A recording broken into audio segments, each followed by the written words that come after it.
Hello and welcome. You're watching NDTV 24/7. I'm Osama Shab. It's the third day since the devastating Air India plane crash in Ahmedabad that killed 275 people, including both the passengers and those on ground at the crash site. The question on everyone's mind is still the same. What led to the crash? What went wrong? In fact, the Union Minister, the Aviation Minister, Ram Mohan Naidu, he has reviewed the progress of the probe and has said that security and safety mechanisms are being enhanced in the wake of that crash. We are going to form another high-level committee before. And immediately we have constituted the committee also yesterday. The Home Secretary is going to be the chairman of the committee.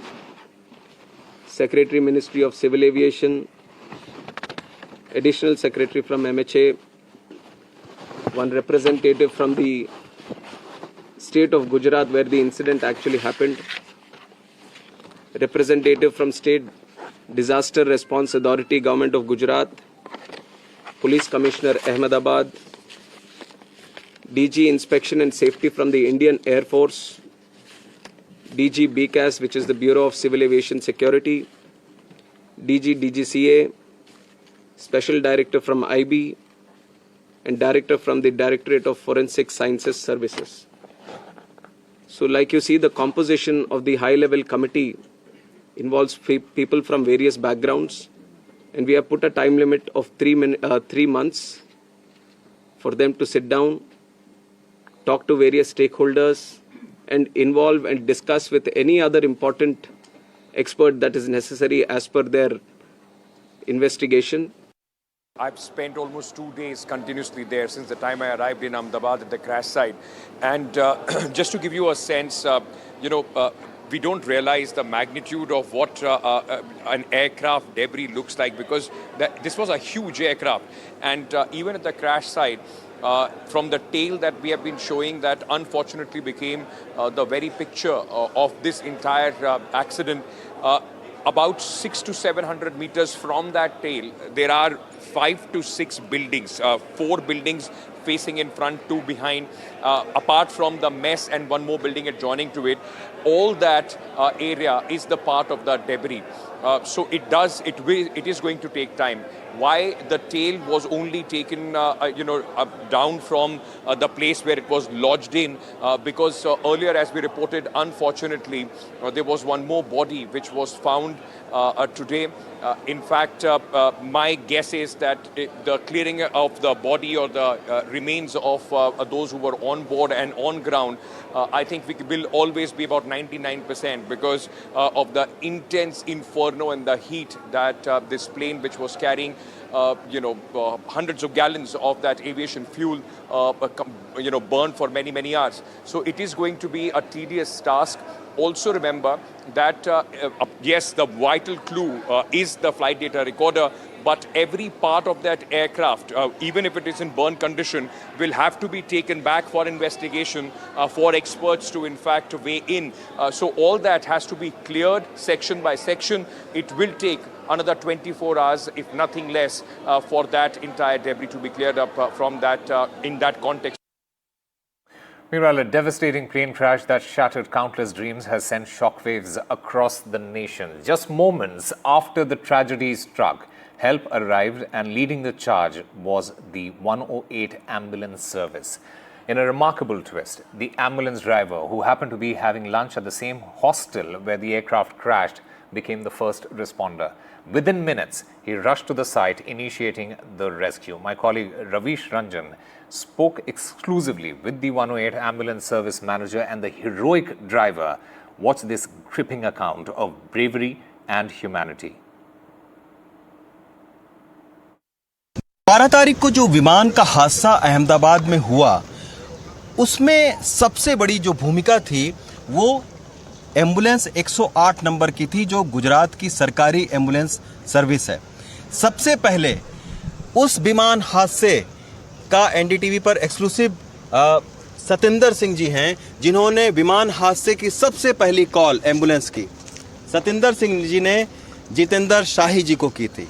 और क्या उसमें कहा, जितेंद्र शाही जी हमें सुनवाएंगे। जो call recording होती है, ये सतेंद्र सिंह जी उसी जो मेडिकल का कैंपस है उसके ठीक सामने बैठे हुए थे। और जैसे ही ये विमान गिरा सबसे पहले इन्होंने देखा और सुनाया क्या, शाही जी को क्या फ़ोन किया, ये देखिए, ये सुनिए। सिविल के पास बहुत सारी आग लगी है। सिविल के पास? हाँ, क्या था, प्लेन क्रैश हुआ, कुछ हुआ पता नहीं। हाँ ओके। वहाँ से टीम को टीएल को बोल के फायर ब्रिगेड भेजे ना जल्दी। हाँ भिजवाता। ये 1:41 पर सबसे पहली कॉल 108 नंबर को जाती है। सतेंद्र सिंह जी, आपने क्या देखा था उस वक्त 1:41 पर? सर मेरा ऑफिस 1200 बेड गेट नंबर 8 पे है। हम लोग मेरी टीम के साथ में खाना खा रहे थे, तो खाना खाते हुए तो एक साउंड सुनाई दिया, तो हमने बाहर आकर देखा तो पीछे ब्लैक स्मोक निकल रहा था। तो मैं मेरी टीम को इन्फॉर्म किया कि आप जल्दी एम्बुलेंस लेकर वहाँ पहुँचो। मैं दौड़ के वहाँ पहुँचा तो देखा कि वहाँ पे पूरा आग लगी हुई थी। अच्छा। और एक सिक्योरिटी गार्ड वाला पहले पर्सन जो बाहर निकला तो पूरा जला हुआ था आधा। अच्छा। तो अपनी जो एम्बुलेंस वहाँ पहुँची तो उसमें बैठाकर उनको सिविल पहुँचाया। सबसे पहले सतेंद्र सिंह जी ने शाही जी को, जितेंद्र शाही जी को फ़ोन किया। जितेंद्र साहब, इनका जब फ़ोन आया पहला रिस्पॉन्ड क्या हुआ कि आपको लगा कि विमान हादसा है? मैं जो 108 सेंटर का हेड ऑफिस है अहमदाबाद, वो सेंटर में बैठा हुआ था। सडनली इनका कॉल आया 1:41 पे, जो आपने रिकॉर्डिंग सुना कि सर ऐसा कुछ हुआ। तो हमको खुद पहले विश्वास ही नहीं हुआ कि क्या हुआ है। प्लेन क्रैश हुआ है, इन्होंने फिर बताया, हम शायद समझे कि मिलिट्री जोन है, चाहे यहाँ पे कुछ दूसरा कुछ क्रैश ब्रेश हुआ या कोई कुछ चीज़ फटा हो। बाद में मैं दौड़ के भागा, हमारे जो इमरजेंसी रिस्पॉन्स सेंटर का कॉल सेंटर था उसमें तुरंत ही कि भाई कुछ बड़ा हुआ है। हमने एम्बुलेंसेस को डिस्पैच दिया, कंसर्न जो एजेंसीज है फायर, उनको सबको इन्फॉर्म कराया। फिर उधर मिनट्स दूसरे कॉल सब आना शुरू हो गया कि भाई हुआ है ना, कंफर्म हुआ कि भाई पैसेंजर प्लेन फटा है। विद इन मिनट्स हमने 15 से 20 मिनट में दूसरी 20 एम्बुलेंस की व्यवस्था की और पहली 25 एम्बुलेंस रेस्क्यू में लग गई और फायर की गाड़ी आ गई। एनडीटीवी की टीम 8 से 10 मिनट में सारी टीम दूसरी यहाँ पे आ गई। और हमने जो पहले जो लोकल थे या वहाँ पे जो जिसको चोट बोट लगी या जो हॉस्टल के बच्चे जो भाग के आए स्मोक के कारण, उनको पहले जो 15-20 जन है उनको फटाफट एम्बुलेंस में शिफ्ट करवाया। Among the many families who lost their lives in this horrific tragedy is that of Kenel Mistry. As he dropped off his only daughter at Ahmedabad airport, Suraj Mistry seized the opportunity to take that one final family selfie before Kenel Mistry went back to London. Kenel Mistry, a 24-year-old, she had laughed lovingly at her father as he made her promise that they would meet again soon. He had just got married. She had just got married and moved to London last year, where she worked as a choreographer and had also set up a food business out of her own kitchen. In fact, what we have been told till now is 270 plus bodies have come to the civil hospital after that horrific crash. Apart from those who were on board the flight and those who were living in the hostel or working in and around the hostel. Now, the family member from Anand, they have come all the way to civil hospital over here. आप लोग आपके family से कौन था, क्या story? मेरी भतीजी थी आनंद से, और वो लंदन जाने वाली थी। 1 मंथ पहले आई थी वो इधर, और तीत का उसका ऑपरेशन दांत बैठाने का था, उसके लिए वो आई थी। उसकी 7 तारीख को जाने की टिकट थी, लेकिन वो लेटर नहीं आया, उसकी वजह से हमने 12 तारीख की टिकट करवाई। और हम लोग जैसे ही उसको छोड़ के गए, प्लेन में बिठाया, हम लोग आनंद पहुंच रहे थे, तुरंत फ़ोन आया हम पे, प्लेन क्रैश हो गया है। और हमने यू टर्न लगा के हम लोग वापस अहमदाबाद आ गए। अभी उधर से 2 दिन से हम लोग इधर उधर घूमते हैं। DNA टेस्ट दे दिया है, अब वो बोल रहे हैं तुम्हारा नंबर आएगा तब तुमको बुलाएंगे। क्यों वो लंदन से आई थी, वहाँ पढ़ती हैं वो? नहीं, वो जॉब करने गई थी, वर्क परमिट पे गई थी। जॉब करती है? हाँ, कुक का। तो यहाँ पर उनका जो आप बोल रहे हैं दांत का ऑपरेशन था? हाँ, दांत का 1 साल पहले उसका एक्सीडेंट हुआ था, तो सारे दांत गिर गए थे, तो उसका ऑपरेशन करवाने वो आई थी। जब बॉन्ड बनने का था, बॉन्ड नहीं बना था, इसलिए डॉक्टर ने बोला 10 महीने बाद आएगी तब उसका टीथ सब बिठाएंगे। तो सब ऑपरेशन सब कंप्लीट हो गया, तो 7 तारीख को वापस जाने वाली थी। फैमिली में कौन कौन है अभी, और किसने DNA टेस्ट दिया है, और डॉक्टर्स ने क्या रिस्पॉन्स दिया? मेरे भाभी का DNA टेस्ट लिया है, और डॉक्टर का रिस्पॉन्स है DNA टेस्ट लिया है, आपको कॉल आएगा, आप कॉल आए तब सब डॉक्यूमेंट लेके आ जाने का। कोई स्पेसिफिक डेट या कुछ नहीं? फोटो है आप उनकी, अगर आप दिखा पाए तो? देखा है, 24 इयर्स की थी मेरी भतीजी। और कब से जॉब कर रही थी वो वहाँ पर? 1 years. She was there in London for at least 1 year. इसके अलावा और आप लोग यहाँ पर जब आए तो किस तरीके का यहाँ पर डॉक्टर्स ने बताया? So that's the family in fact. भाभी है मेरे, क्या नाम है? सुरेश भाई है इसका नाम, ये हीरल बहन है और उनकी लड़की। ये लास्ट सेल्फी है जो एयरपोर्ट पे छोड़ के गए 11:30 बजे की।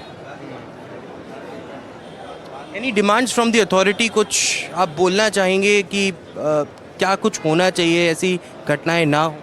हम तो बोलना चाहेंगे प्लेन की जांच करवाए पहले तो। अभी उड़ान भरा नहीं है उसने कि 2 मिनट पे वो प्लेन क्रैश हो जाता है, उड़ भी नहीं पाता। उसकी वजह क्या है कि दोनों इंजन बंद कैसे हो गए, काम क्यों नहीं कर रहे हैं। और इससे पहले न्यूज़ में भी कहीं बता रहे कि एयर इंडिया की फ़्लाइट में दिक्कत है, दिल्ली में भी दिक्कत हुआ था वो फ्लाइट में, बोल रहे हैं। तो फिर चेकिंग हुआ है कि नहीं हुआ है कि उड़ान ऐसे ही भरवाई है उसकी, कि प्लेन उड़ भी नहीं पाया, 2 मिनट उड़ा है तो फिर ऐसे ही डायरेक्ट बैठ जाता है, उसका मतलब क्या है? In fact, another such story is that of Manisha Tapa, a 27-year-old flight attendant from Patna.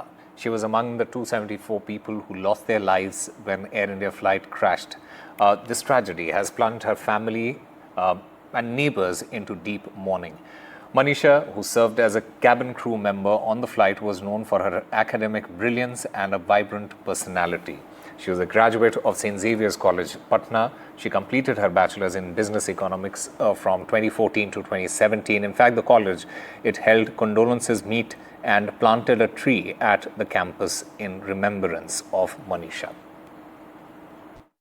Manisha Thapa जो कि अहमदाबाद से उड़ने वाली एयर इंडिया के प्लेन में केबिन क्रू थी, उनकी मौत उस विमान हादसे में हो गई। और आज सेंट ज़ेवियर कॉलेज में यहाँ पर उनके नाम पर जो है वृक्षारोपण किया जा रहा है। सभी कॉलेज के मेंबर्स, कॉलेज के प्रिंसिपल, कॉलेज के फैकल्टी मेंबर्स और स्टूडेंट्स यहाँ पर मौजूद हैं और उनके नाम पर आप देखिए पेड़ लगाया गया है उनकी याद में, remembering Manisha Thapa by saint Xavier college. आप समझ सकते हैं उस घटना में लगभग 242 लोगों की मौत हो गई और कुल आंकड़ा इस वक्त 275 के आसपास पहुंच चुका है। कितना दर्दनाक हादसा होगा आप समझ सकते हैं। इस वक्त कॉलेज के प्रिंसिपल है, उनसे हम बात करेंगे कि कितना मुश्किल वक्त है। फादर, आज रिमेम्बरेंस में आप लोगों ने पेड़ लगाया है, क्या कहेंगे जिस तरीके से ये घटना हुई है? ये हम लोगों के लिए दुख की खबर है, क्योंकि एक अच्छे इंसान को हमारे परिवार से खोना हम लोगों के लिए बहुत दुख हुआ है और सारा ज़ेवियर परिवार इस खबर सुनकर बहुत दुख हुआ है। कैसी स्टूडेंट थी मनीषा, अगर बात करें तो एकेडमिक्स में हमेशा वो मेरिटोरियस स्टूडेंट रही है और सभी एक्टिविटीज़ में घुल मिल के भाग लेती थी और सभी स्टूडेंट, सभी स्टाफ के साथ उनका अच्छा व्यवहार था।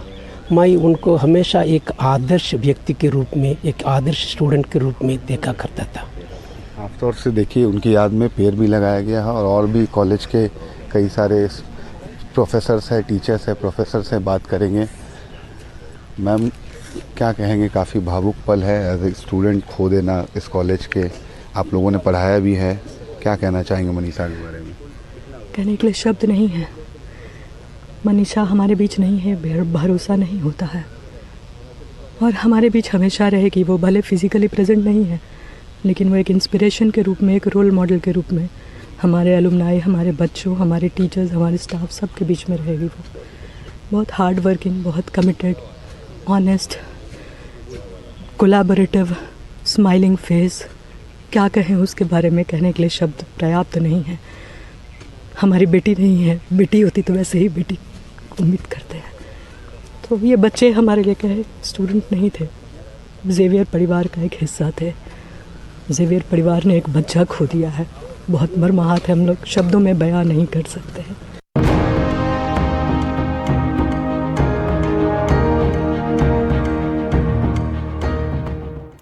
Now on to a big NDTV exclusive on the Axiom mission to space. The timely detection of a crack in an oxidizer line in the first stage of the Falcon 9 rocket, which will take 4 astronauts, including India's Shubhanshu Shukla, to the International Space Station, averted a major disaster. The fault was observed following a demand for due diligence from the Indian Space Research Organization chairman, Dr. V. Narayan. And despite admitting to a few leaks, the SpaceX team decided to launch the ailing rocket on the 11th of June. However, after learning of that leak, the ISRO chief, Dr. Narayanan, strongly disagreed with the decision and demanded full correction with validation by proper tests, including low temperature leak tests. His insistence on due diligence to rectify the leak forced the SpaceX team to call off the launch on the 11th of June. NDTV's Pallav Bagla has all the details. If all goes well, India's astronaut or Gaganyatri, Group Captain Subhanshu Shukla, will now fly to the International Space Station on June 19th. He will fly on a Falcon 9 and a Crew Dragon, which will be launched from the Kennedy Space Center in Florida. The flight for Group Captain Shukla has been delayed many times. Initially, the reasons given were weather, and then there was a technical glitch on the rocket. It now transpires that the ISRO chief, Dr. V. Narayanan, played a critical role in making sure that safety first and safety always prevailed on the Falcon 9 launch. The SpaceX team had declared that there was a leak of liquid oxygen on the Falcon 9 first stage and they were going to fix it. But Dr. V. Narayanan and the 13-member ISRO team at the Kennedy Space Center intervened and said that the Band-Aid-like solution which was being offered by SpaceX on the Falcon 9 leak of the oxygen was not acceptable to them. And finally, when the SpaceX team went back to look at the rocket, they finally found a crack, a weld crack in the oxygen line. It was at the insistence of Dr. V. Narayanan, who is himself a specialist on liquid oxygen engines, as he is a cryogenic engine specialist. He weighed in very heavily and made sure that the rocket was safe for travel to space only after the line was changed and proper validation was done. Dr. Narayanan told me that if the rocket had lifted off with the crack, then due to the vibration which happens at liftoff, there was a possibility that the leak and the crack would have developed into a full-fledged break and it would have resulted in a fireball. So, the team at ISRO, stationed at the Kennedy Space Center, prevailed on the SpaceX and the Axiom Space teams to make sure that the Falcon 9 rocket is safe, and only now, when they are satisfied that the necessary repairs have been carried out and the validation done, that the launch of the Falcon 9 rocket with Group Captain Subhanshu Shukla and 3 other astronauts, which is an American, a Polish national and a Hungarian national, will now lift off from pad 39A and the Kennedy Space Center on June 19th. But yes, we have to wait and watch for what is the weather like on that day. So repeated delays for the liftoff of Group Captain Subhanshu Shukla, but hopefully this time everything will go well and the liftoff and the splashdown for Group Captain Subhanshu Shukla would be ideal.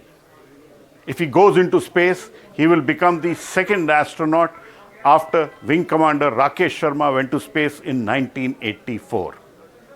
At the International Space Station, Group Captain Shukla will participate in 7 India-specific experiments. But for all of that, first the liftoff has to be normal and on opportune time. So the intervention of ISRO saved the Falcon 9 rocket and also the lives of the astronauts.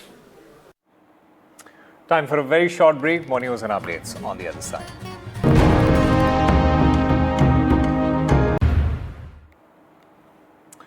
Welcome back. The situation in the Middle East is getting tense by the minute after Israel's unprecedented strikes crippled Iran's nuclear and military might. A retaliatory firestorm has now engulfed the region. Tehran and Tel Aviv, they are now battlegrounds. rocked by a fresh barrage of missiles and drones. Casualties have mounted on both the sides, with dozens killed and hundreds wounded. And the warnings grow even more dire. Tehran will burn. This is what Israel has declared, while Iran has threatened to hit UK, US and France military bases if they defend Israel. Meanwhile, Israeli Prime Minister Benjamin Netanyahu has just a short while ago issued a threat saying, and I quote this, "In the very near future, you will see Israeli Air Force jets over the skies of Tehran." Meanwhile, the US-Iran nuclear talks, which were to be held in Oman, they have been called off. אזרחי ישראל, אני גאה בכם. אני גאה בכושר העמידה שלכם. אני גאה ברוח שלכם. ודווקא כשיש פגיעות בעורף, אתם מניפים את הדגל. אתם לא נכנעים. לצערי היו גם 3 אבדות אתמול של אזרחים יקרים שנהרגו בהתקפות הללו. אני משתתף בצער המשפחות, ואני קורא לכם שוב, הישמעו להנחיות פיקוד העורף, הן מצילות חיים. شهادت سرداران و دانشمندان عزیز که البته برای همه سنگین است و تعدادی از مردم غیر نظامی رو به ملت ایران به خانواده های اونها تبریک و تسلیت عرض میکنم. و اما مطلبی که مایل بودم با ملت عزیزمون در میان بذارم اینه که رژیم صهیونیستی اشتباه بزرگی کرد، خطای بزرگی کرد، غلطی کرد و عواقب او رو بیچاره خواهد کرد به توفیق الهی. ملت ایران از خون شهدای گرانقدر نخواهد گذشت، از تجاوز با آسمان کشورش صرف نظر نخواهد کرد. 24 hours after Israel began its massive attack against Iranian military and nuclear infrastructure, Iran responded. They sent over 200 drones and ballistic missiles into central Israel, into residential neighborhoods like this one near Tel Aviv. 3 people have been killed and over 80 injured, and a 3-month-old baby was pulled from the rubble of the destruction behind me. The Israeli defense minister said that if Iran continues to target Israeli civilian neighborhoods, Tehran will burn. Ricky Rosen reporting from Central Israel. The all-important G7 summit is around the corner, with Donald Trump's tariffs one of the main talking points. Prime Minister Narendra Modi, he has been invited by the host Canada to attend this meeting. The Prime Minister will soon be on his way to the country. Focus will also be on a new chapter in India-Canada ties. Here's a report. Because Canada and the United States, that would really be something. From an annexation threat, I might go up with that tariff in the not-too-distant future, to punishing tariffs that threaten to cripple the Canadian economy. US President Donald Trump has deployed an economic shock and awe strategy against America's former beloved neighbor. But under a new Prime Minister, Mark Carney, and on their soil, Canada would like to respond at the G7 summit. We're focused on the issues. We're still facing and intensifying unjustified tariffs from our largest trading partner. And the best way to respond to that is to respond at home, to build strength at home. Who's ready to stand up for Canada with me? These two men will meet during the G7 summit after 2 years of frosty ties between New Delhi and Ottawa. Ready to build Canada strong. Prime Minister Carney extended an invitation to India a week ahead of the G7 summit in Canada. Prime Minister Modi accepted the invite, and what followed was Carney defending his decision in the face of mounting scrutiny from both domestic critics and international observers. 5th largest economy in the world, effectively the most populous country in the world, central to a number of those supply chains, at the heart of a number of those supply chains, so it makes sense. India's global economic stature is not the only reason why it will be at G7. For host Canada, mending ties with India is critical right now. Facing betrayal from the United States, Canada is looking to diversify its trade relationships. India is one of the three big economies of the region, apart from China and Japan. Canada's Indo-Pacific strategy of 2022 highlighted the significance of India in the world's fastest-growing region. Indo-Pacific accounts for more than one-third of the global economic activity and is projected to represent half of the world's GDP by 2040.